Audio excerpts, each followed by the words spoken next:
Sejam bem-vindos a mais uma edição do Conabion. Essa é uma palestra sobre introdução à bioinformática, explorando as ferramentas computacionais. Eu sou Andressa Moreira de Souza, trabalho na Embrapa Agroindústria de Alimentos, no Rio de Janeiro, e vim mostrar para conversar com vocês hoje um pouco sobre ferramentas de bioinformática, nesse caso, ferramentas que nós utilizamos para desenhar primers, que é uma ferramenta bem introdutória na bioinformática. E para quem está iniciando, esse é um bom caminho para começar, porque é a base de tudo que a gente faz no laboratório para detecção, para identificação, é utilizar o primer para poder fazer essa detecção, né, tanto de PCR convencional quanto qPCR ou PCR em tempo real, ou até mesmo para sequenciamento. Então, sequenciamento de fragmentos, né? Então, a gente vai conversar um pouco aqui sobre esse desenho de primes, que é uma etapa assim, crucial. E o que são esses primes? Então, os primes eles são nada mais nada menos do que os oligonucleotídeos ou iniciadores. Esses iniciadores, esses oligonucleotídeos, eles necessitam estar bem desenhados para que a gente, de fato, possa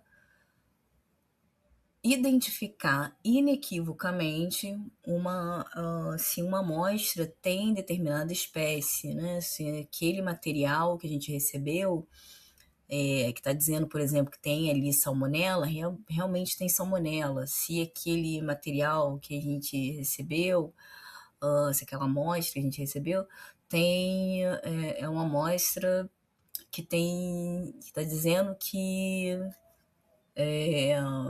tem cevada, é uma amostra que está dizendo que é uma carne bovina, e realmente é carne bovina, eu preciso detectar.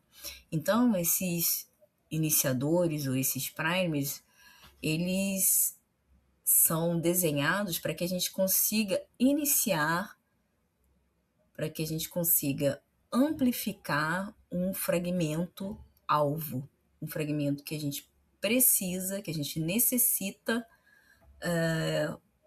identificar dentro de uma amostra para saber se eu tenho aquele alvo específico ali dentro daquela amostra.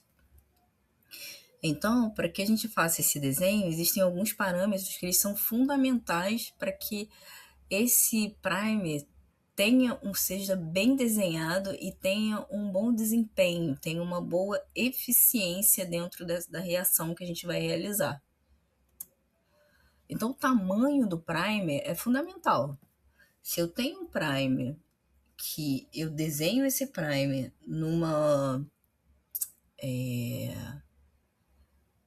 de um tamanho que é incompatível, ele é pequeno demais ou ele é grande demais, eu vou ter problemas na minha reação. Se eu desenho um primer que é pequeno demais, ele vai ter baixa especificidade, ele vai se amplificar com qualquer coisa que ele encontre dentro daquele genoma, daquele DNA que eu extraí daquele determinado genoma, daquela determinada amostra. Ou se eu desenho um primer longo demais, eu vou ter dificuldade na eficiência da reação na eficiência dessa reação, porque eu posso formar aí várias estruturas secundárias, que são os dímeros de prime. Se eu desenho um prime longo demais, ele tem a grande possibilidade de formar o que a gente chama de hairpin, ele formar um grampo, o prime se dobrar e se anelar a ele mesmo. Ou se eu desenho um prime grande demais, eu tenho a grande possibilidade de que outro primer outro primer desse se anele a ele mesmo. Ou eu tenho um outro tipo de dímero, que é eu desenho o primer forward e desenho o primer reverse, porque a gente precisa do par para poder fazer amplificar esse fragmento, essa região, esse amplicon, esse fragmento que eu quero, essa região que eu quero do gene, do genoma, enfim. Então, quando eu desenho isso grande demais, pode ser que o forward e o reverse tenham várias similaridades aqui que é nele.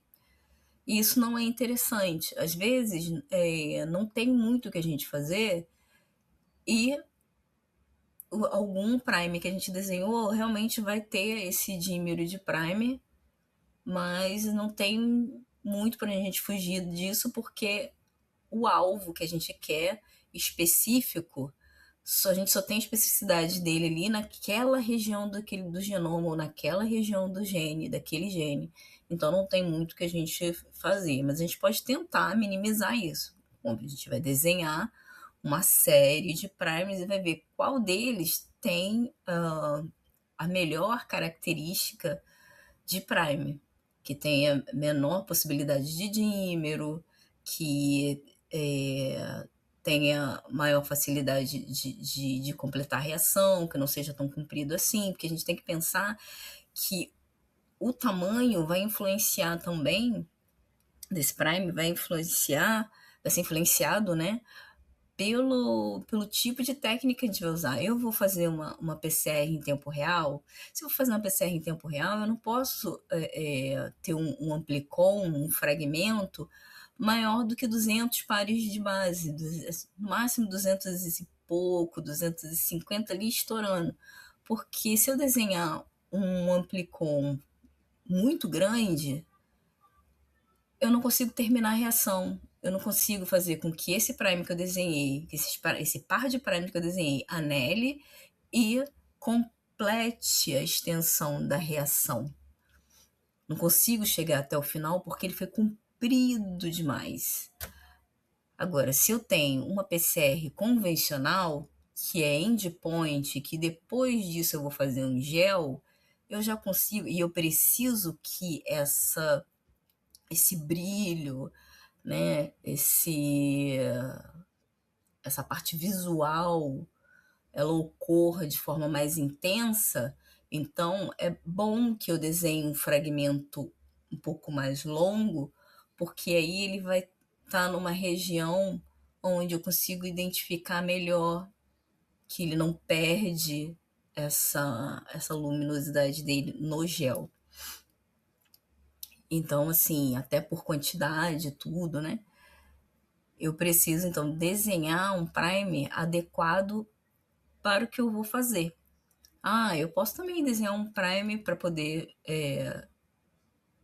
pegar uma certa região de um gene que eu quero pegar esse fragmento para depois mandar sequenciar, porque esse fragmento é diferente na espécie que eu estou estudando. Eu tenho, sei lá, 20 variedades.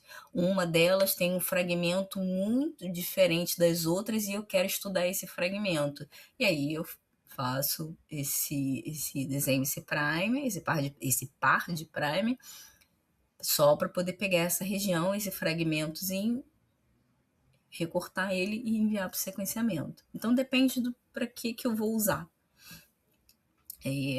Então não pode ser comprido demais nem curto demais. A literatura diz que o ideal é entre 18 e 25.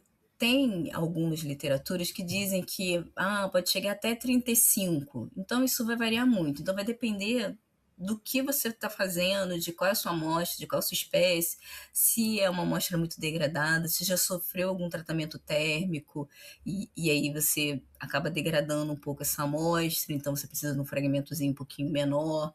Vai depender se você vai fazer PCR convencional ou tempo real. Então, se você vai fazer sequenciamento, o que você vai fazer. Então, depende muito disso.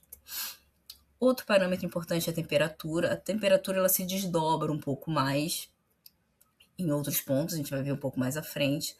Mas a temperatura de melt influencia muito nisso também, porque a temperatura de melt é a temperatura na qual 50% da dupla fita de DNA se dissocia para fita simples. Então, quando a gente olha aqui, ó, a TM está aqui no meio, né? Então, metade. Se a gente visse lá no computador, na curva de dissociação, e aí teria a derivada, ele faria um pico, assim, né? Teria um pico. E essa temperatura de melt, ela vai depender da quantidade de nucleotídeos que você tem de cada nucleotídeo que aparece nesse seu fragmento. Eu tenho um conteúdo mais de 6G, eu tenho conteúdo mais de A e T, porque a, as ligações de 6G são mais fortes, eu tenho tripla ligação. E quando eu tenho A e T, eu tenho dupla ligação, então são mais fracas, né?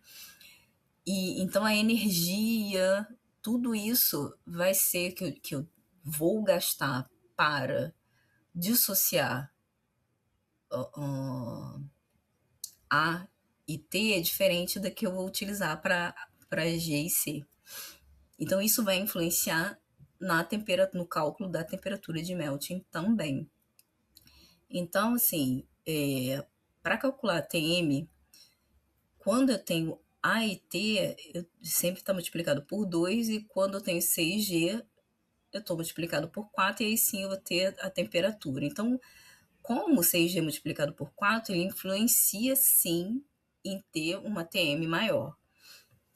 Então, o tamanho da molécula, qual é o fragmento que eu vou ter ali no final, qual é o tamanho do fragmento, se são 150 pares de base, se são 100, 120, vai influenciar nessa TM. Então, como eu disse ali anteriormente, a temperatura de melt influencia, mas a temperatura de anelamento também. Porque a temperatura de anelamento já é a temperatura na qual o primer vai se anelar a uma daquelas fitas, né? E, em regra geral, a temperatura de anelamento, a TA, ela é ATM menos 5 graus.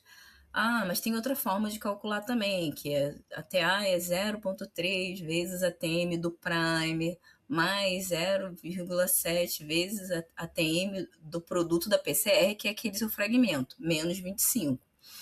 Só que a gente não precisa calcular tudo isso. Quando a gente pede para sintetizar, os fabricantes, eles já te mandam um reporte com todas as informações de temperatura ali descritas naquele reporte. Então, isso tudo já está calculado, já vem lá no frasquinho, às vezes escrito na etiquetinha, e no reporte que você recebe uh, do fabricante que você mandou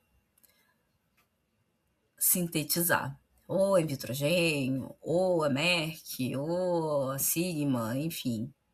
Qualquer um deles, eles te enviam, onde você pediu para sintetizar sintetizar aquele par de primes, ele te envia os parâmetros de síntese aí com os resultados de temperatura. Qual é a temperatura de anelamento ideal? A temperatura de anelamento ideal é de 55 a 63. Está muito ligada aquele tamanho que a gente falou ali no slide anterior, da molécula, está muito ligada à quantidade de 6G ou de A e T, porque quanto mais 6G, maior a TM, quanto mais A e T, menor a TM, né? Então, vai depender de qual conteúdo você está usando. Eu tenho mais conteúdo 6G, eu tenho mais conteúdo A e T, ou está equilibrado. Então, isso vai influenciar diretamente na temperatura. Então, vai influenciar na temperatura de anelamento também, porque a temperatura de anelamento está vinculada à temperatura de melting também, que está associada, né? Então, quando eu tenho uma temperatura de anelamento baixa, significa que eu aumento a minha eficiência. O que quer dizer isso? Que eu aumento a possibilidade de eu chegar até o final da reação mais facilmente. Mas, em compensação, eu diminuo a especificidade. Então, ele se anela a qualquer parte do DNA do DNA que você extraiu ali. Você tem que lembrar que o DNA que você extraiu não é só do seu alvo. Você extraiu o DNA do genoma inteiro daquela amostra. Eu tenho uma amostra de café. eu não extraí só o trechozinho, o alvo que eu quero. Eu fui lá e fiz, moí o café, fiz a extração do café verde. Fui lá e fiz a extração. Eu quero identificar um gene específico lá. Mas eu não extraí só do gene específico, eu extraí do genoma inteiro. E no genoma inteiro, eu posso ter várias outras regiões ali que esse prime tem similaridade. É por isso também que eu tenho que fazer o testezinho de similaridade, de tudo isso um pouquinho lá no NCBI. Enfim, então não é o trecho que eu queria como alvo que eu vou amplificar. Eu vou amplificar vários outros juntos também. Então, quanto menor a TM, quanto menor a temperatura de anelamento, eu vou ter um prime que pode anelar alvos similares de outras regiões que eu não quero. E quanto maior a temperatura de anelamento, menor a eficiência, é mais fácil de eu não conseguir chegar até o final da reação, mas eu melhoro a especificidade. Porque aí ele vai estar sendo mais específico, ele só vai anelar realmente quando eu encontrar aquela região. Só que a probabilidade de anelamento diminui, né? Porque só quando ele encontrar realmente. E aí, às vezes, ele vai ter dificuldade para encontrar. Então, por isso que eu não pode ser alto nem baixo. Ele tem que ser ideal. Ele tem que ser entre 55 e 63, mais ou menos. Quando eu tenho uma temperatura de anelamento acima de 65, significa que eu tenho muito conteúdo G e C. Por isso que a temperatura está alta. Lembra que na anterior eu falei lá que depende daquela somazinha para a gente ter quantos graus? Da soma das moléculas dos nucleotídeos. Então, se eu tenho isso daqui alto, significa que eu tenho muito conteúdo G e C. Isso também pode ser prejudicial. Tudo tem que estar equilibrado. Se tudo aquilo está equilibrado, quando você chega nessa fase aqui, não precisa mais se preocupar. Você já pensou em tudo antes. O meu tamanho do prime está ideal, a minha TM aqui foi bem pensada, eu não preciso mais me preocupar. Agora, outra coisa importante é que as diferenças de temperatura de anelamento entre o par de primes, ela não pode ser maior do que 5. Por quê? Porque eu fui lá, tenho aquele meu trecho, tenho aquele meu alvo, tenho o meu genoma, tenho o meu DNA que eu extraí, e aí ele abre. Eu quero anelar. O forward vai se anelar numa fita e o reverse vai se anelar na outra fita. Só que tudo está acontecendo na programação ao mesmo tempo dentro da máquina de PCR. Ou seja, do termociclador, ou seja, do equipamento em tempo real.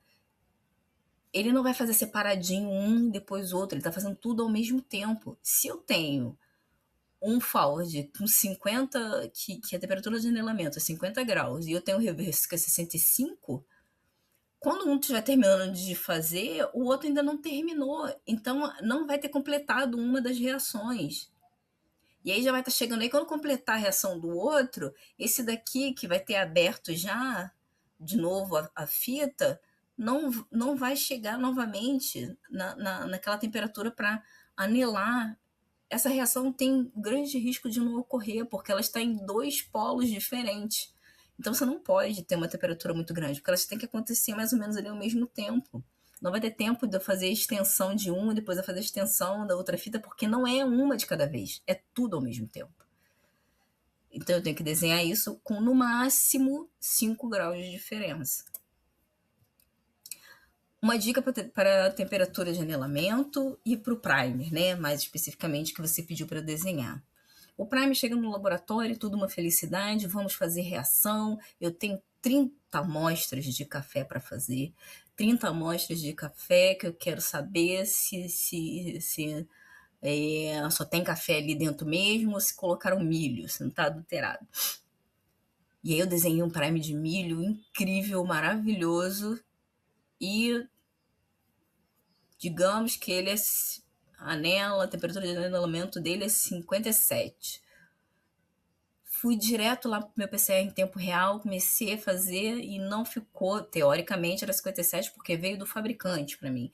Só que eu não testei se na teoria se na realidade, se na prática, aquele número que eu tenho na teoria era real, funciona para mim, para essa minha reação. E aí funcionou meia boca. Quando eu terminei de fazer, fui calcular a eficiência, vi que a minha eficiência era 80%, 70%. Falei assim, nossa, eficiência em QPCR é de 90 a 100 aceitável. E às vezes para a amostra mais difícil, né, a gente até ali dá uma chorada no 80 e alguma coisa, 85, mas pô, 70, por quê? Porque eu não testei isso aqui antes, e às vezes era só eu mudar um pouquinho a temperatura para que acontecesse a reação até o final. Então o que a gente faz? A gente determina temperaturas de anelamento ótima, testando os primes antes, e PCR convencional, com pelo menos 3 diferentes temperaturas. A gente vê o que o fabricante mandou para mim no frasquinho no report, e vou lá e faço mais ou menos 2 para um lado, para o outro. Então, estava escrito que era 57, então eu faço 55, 53, 51, pelo menos 3, né? Então, vou fazer 51 aqui, mas eu quis fazer 49 também. E aí fiz para o outro lado, 59, 61, 63 e 65. E aí corro um gel, né, uma eletroforese e uma corrida de eletroforese em gel, e escolho a máxima temperatura em que apenas uma banda do tamanho esperado com amplificação satisfatória. E aí eu vejo aqui que essa era a banda que eu queria, realmente, então todos eles têm aqui mais ou menos, né, vai ficando mais fraquinha, e vejo que o 57 realmente ficou brilhante, ficou retinho, ficou sharp, ficou ali bonitinho. Então, essa provável que seja a temperatura de anelamento.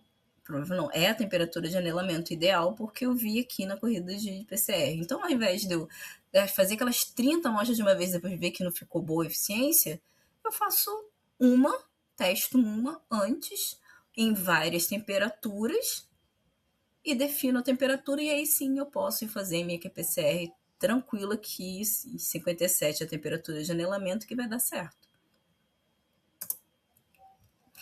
Aí, vendo aqui naquelas estruturas que a gente comentou, né, sobre os dímeros de primer, ou as estruturas secundárias dos primers, que são os dímeros, que é quando o primer, ele às vezes não foi bem desenhado mesmo, ou às vezes não é porque não foi bem desenhado, aquela região não propicia que você não tenha dímeros de primer, e é aquela região específica, a região do seu alvo, é o que você quer ali. Eu quero, nessa região eu tenho realmente especificidade, eu só pego cevada, por exemplo, que é o que eu vou mostrar para vocês ali, eu só pego cevada, eu não pego milho, não pego soja, não pego mais nada nessa região, só a cevada, que é o meu alvo, que eu quero identificar se eu realmente tenho nessa minha amostra ou não. Porque eu recebi lá denúncias de que isso era adulterando com cevada. Então eu tenho que ter certeza que quando eu amplificar ali com esse primer que eu estou dizendo que é de cevada, ele amplificou só cevada. Ele não pode amplificar milho. Porque imagina, eu estou dizendo assim, não, isso daqui foi adulterado com cevada, só que esse primer de cevada também amplifica milho. E aí? Mas você conseguiu ver a adulteração de qualquer jeito, porque não, mas eu tenho que saber o que é, eu tenho que dizer lá pro ministério que, não, estão adulterando com cevada aqui nessa região, nesse café, nessa torrefação. Porque pode ser cevada, pode ser milho, aí eu já perco a credibilidade, eu tenho que ser certeira. E aí o que acontece? O grão, o dímero, o primer, ele pode virar, ele tá aqui retinho, virou e anelou nele mesmo, que é o hairpin, que é o grão. Aqui. Ou ele fazer self-dímer, que é o autodímero, ou homodímero, que são a formação de interação intermolecular entre dois iniciadores iguais, que é, eu tenho um forward, e aí esse forward com outro forward, ele se anela em alguns trechos.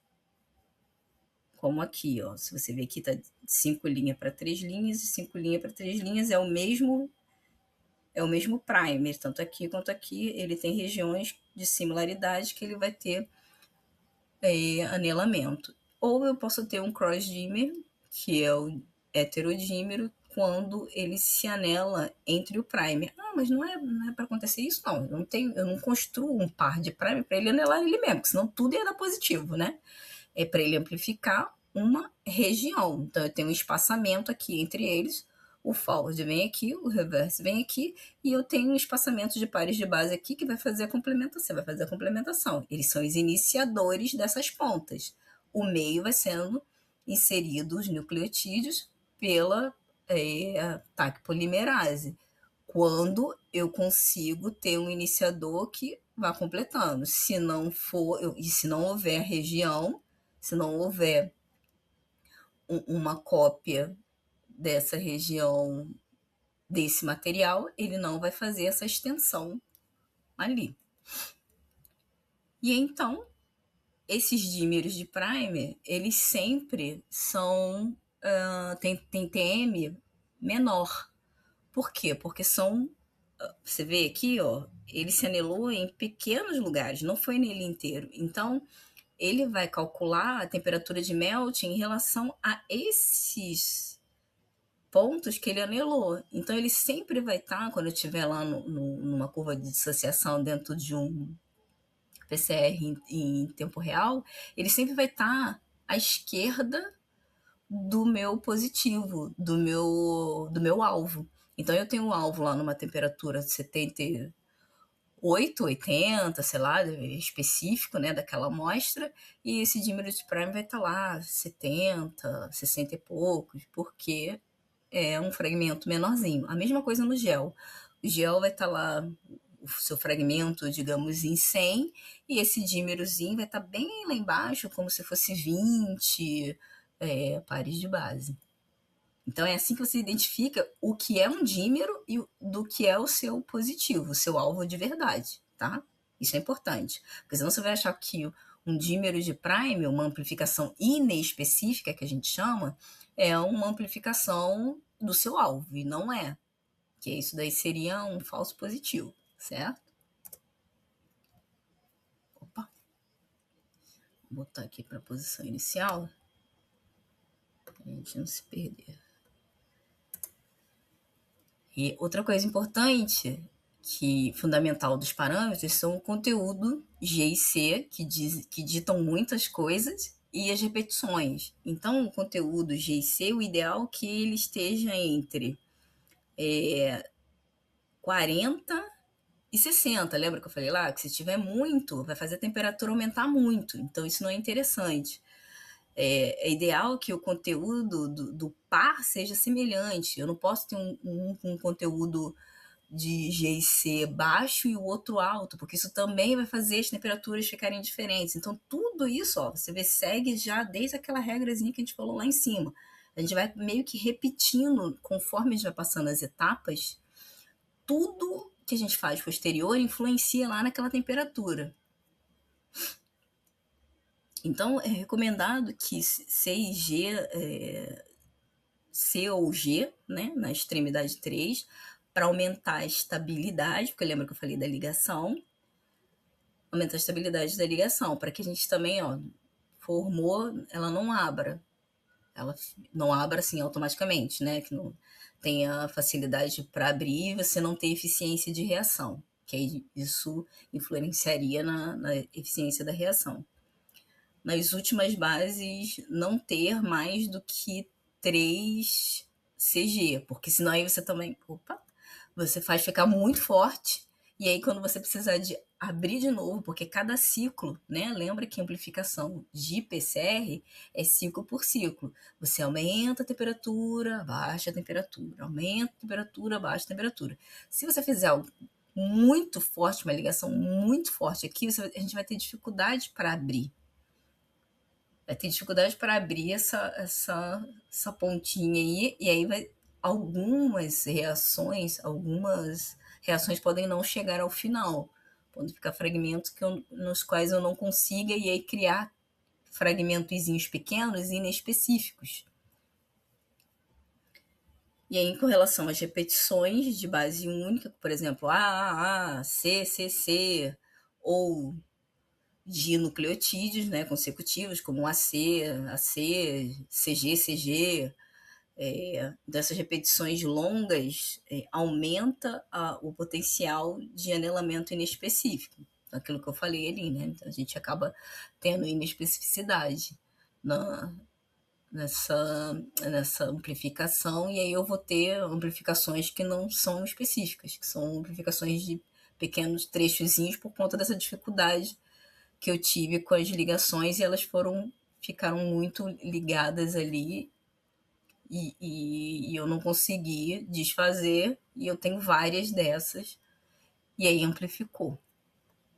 Ou o número máximo aceito de 4 pares de base, né, para essas repetições, não passar disso.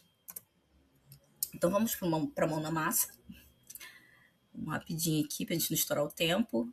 Estão aqui umas das ferramentas, né, mais utilizadas aí. Então, a que eu mais utilizo realmente é o NCBI. Mas eu posso utilizar também o Primer 3 Plus, o Decipher, o da Eurofins, que eu esqueci o nome dele agora. Tem vários outros. Eu prefiro usar NCBI por quê? Porque eu preciso das sequências de genes, genomas, sequências de nucleotídeos que estão no NCBI. Então, se eu for fazer isso em outra ferramenta, eu vou ter que abrir o NCBI de qualquer jeito. Então, no NCBI eu já posso fazer tudo. Eu olho as sequências e já faço o desenho, o prime, verifico especificidade, verifico similaridade. E nos outros, não. Eu teria que desenhar o primer lá, pegar no NCBI a sequência, jogar para a ferramenta, pegar os pares de prime, verificar a especificidade dentro do NCBI, similaridade dentro. Então, se eu vou ter que usar o NCBI mesmo, então eu já faço tudo no NCBI. Vamos lá. Na verdade, eu já tinha feito aqui. Tira isso aqui, atrapalhando a gente. Eu já havia feito, porque demora às vezes um pouco e a gente não tem esse tempo todo para não estourar o tempo. Mas vamos lá. Então eu abro o NCBI e tá aqui. Aí eu venho aqui, se for um gene que eu já tenho específica, eu coloco o gene, escrevo o nome do gene. Se for uma sequência de nucleotídeos que eu saiba tudo, a gente tem que estudar antes, gente. Não é do nada, vou desenhar do nada. Não, se você está estudando, você vai desenhar um prime para fazer detecção de algo que você está trabalhando. Que, por exemplo, no meu caso, a gente está trabalhando com soja, cevada e milho nessa etapa dos adulterantes de café. E aí eu venho aqui no nucleotídeos, eu já vou pegar uma sequência que eu conheço, tá, pra gente mais rápido. Essa daqui, ó. Vamos trabalhar com cevada agora.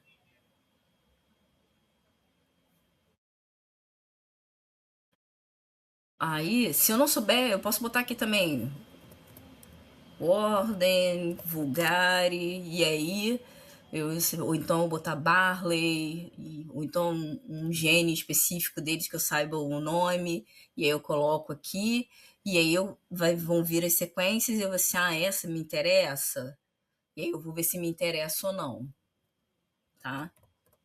Vulgare, por exemplo, vamos botar aqui. Aí ele abre. Aí tem várias aqui, ele diz, ó, que isso aqui é de RNA, eu olho e falo assim, não é isso que me interessa. Eu já tenho a que me interessa, que eu já sei específica, então é ela que a gente vai usar. Então vou voltar aqui.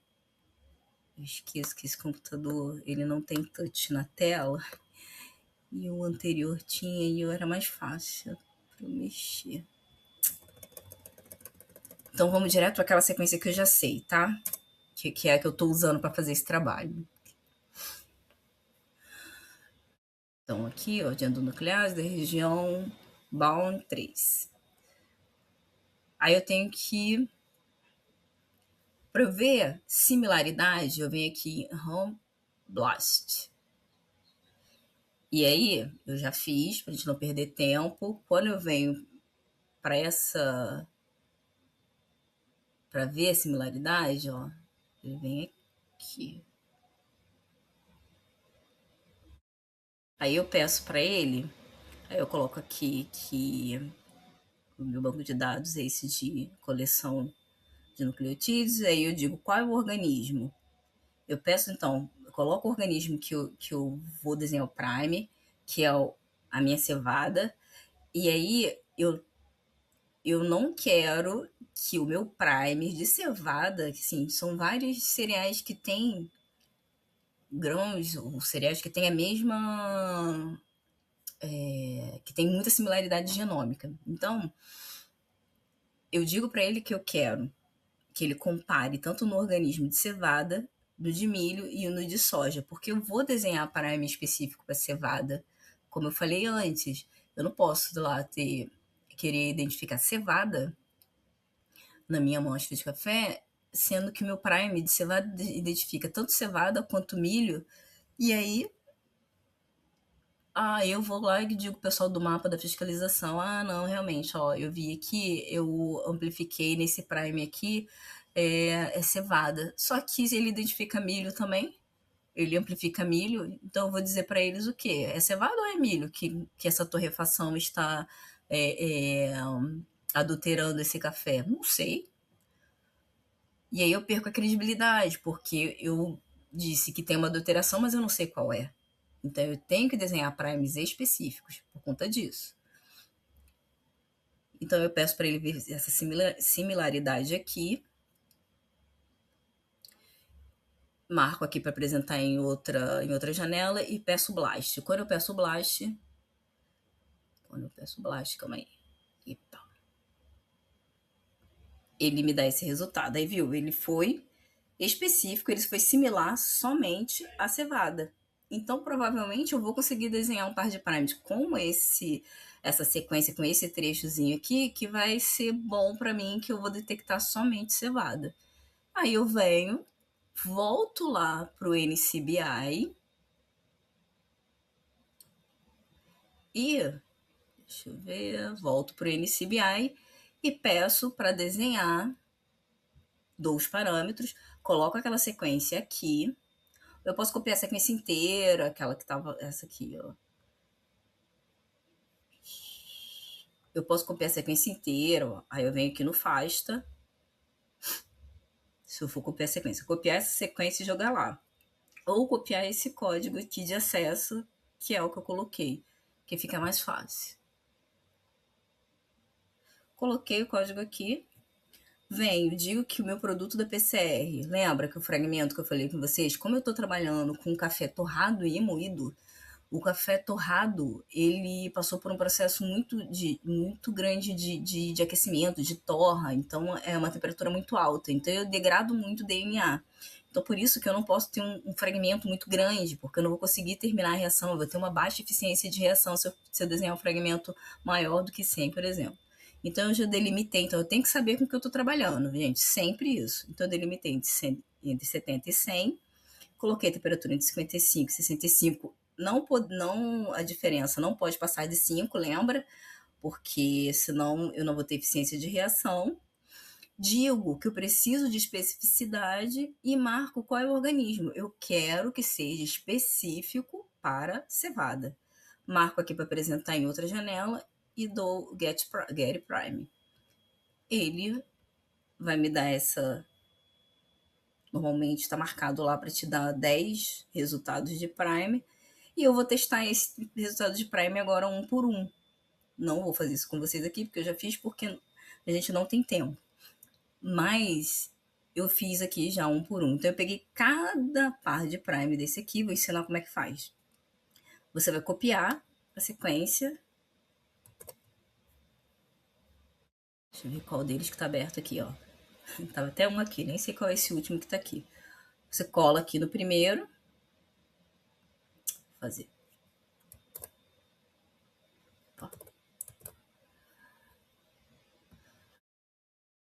Pega o segundo. Copia. Deixa eu apagar aqui, o que estava anteriormente. Cola.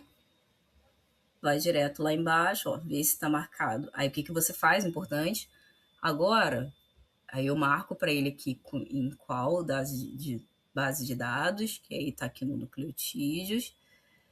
E aí eu digo que eu quero ver Se esse par de prime que eu desenhei, esse primeiro lá que apareceu para mim, que normalmente o primeiro sempre é o melhor, tá? Se ele me retorna sequências de cevada, de milho e de soja, ele tem que retornar somente de cevada. Se ele retornar uma das outras, significa que ele não é específico. E aí dou aqui, ó, marco, já apresentar em outra do Get Prime, e aí ele vai fazendo. Eu já fiz esse primeiro, é esse aqui, ó. Aquele 80 pares de base, ele voltou só cevada. Então tá ok. Nesses outros que eu fiz aqui, ó, se eu não me engano, o terceiro, acho que é isso, marquei aqui. O terceiro, ele volta, eu acho que milho também. Deixa eu olhar aqui. O terceiro é esse de 85, né? Deixa eu ver. Terceiro. Terceiro de 85. Ele volta cevada e milho. Esse par de prime não é bom. Esse parzinho aqui, o forward e reverse, não é bom porque ele vai pegar sequências de milho. Aí, o primer 8, que eu acho que é esse. Não, esse. O 8 também pega cevada e milho. Também não é bom. E o primer 10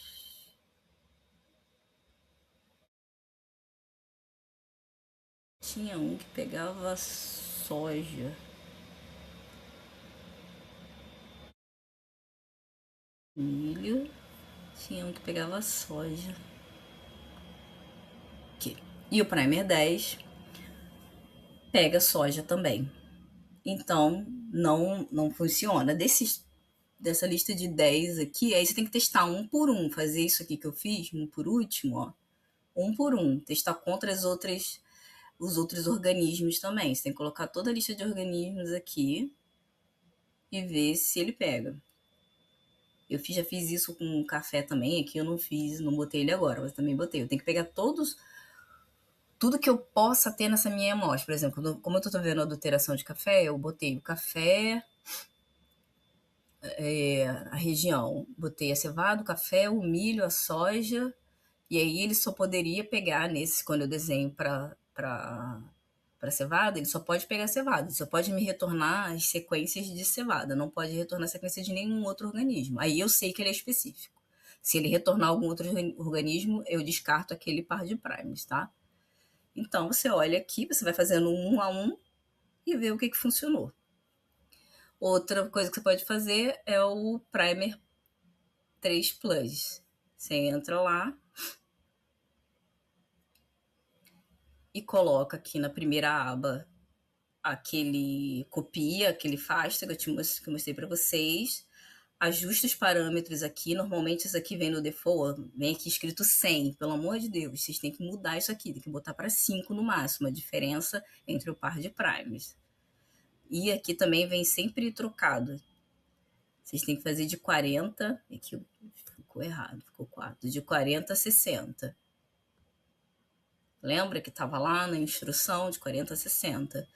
Aí diminui aquele máximo daquelas repetições, né? Aquele AAA, o CCCCC, botei aqui 4, e de CG não passar de 3, e aí retornar 10 resultados de pares de prime. E aí eu venho aqui, ó, pick prime, e aí ele me dá os resultados. E aí eu já tinha feito, tá? E aí ele já me deu. Aí, por exemplo, ele mostra aqui para mim que esse aqui anela nesse segundo primer. No terceiro primer, ele tem um hairpin, o mesmo primer forma aqui um grampo. Aí aqui, esse outro, ele anela nele mesmo, é um self-dimmer. Tá vendo? 5 linhas, 3 linhas, 5 linhas, 3 linhas, mas é o mesmo par. É o mesmo primer. Que no caso é o primer do reverse. E aí, próximo, aí ele vai mostrar 10 desses, ó, esse daqui tem muito dímero. E aí quanto mais dímero pode ser pior, tá vendo? Que os piores vão ficando depois, os melhores vêm primeiro. Então, só vocês olharem aqui e ver o que vai ser ideal para vocês mandarem sequenciar, sequenciar não, sintetizar para usar no laboratório e começar a testar. Aí tem as temperaturas, tem a quantidade de CIG, qual é o tamanho do amplicol, né, do produto de PCR, que esse aqui é grande, por exemplo. Isso vocês podem definir aqui no primeiro também, ó. Você dizer para ele, tá? É que eu não mudei aqui, mas você pode mudar aqui também. Dizer que é de 100 a 200. E aí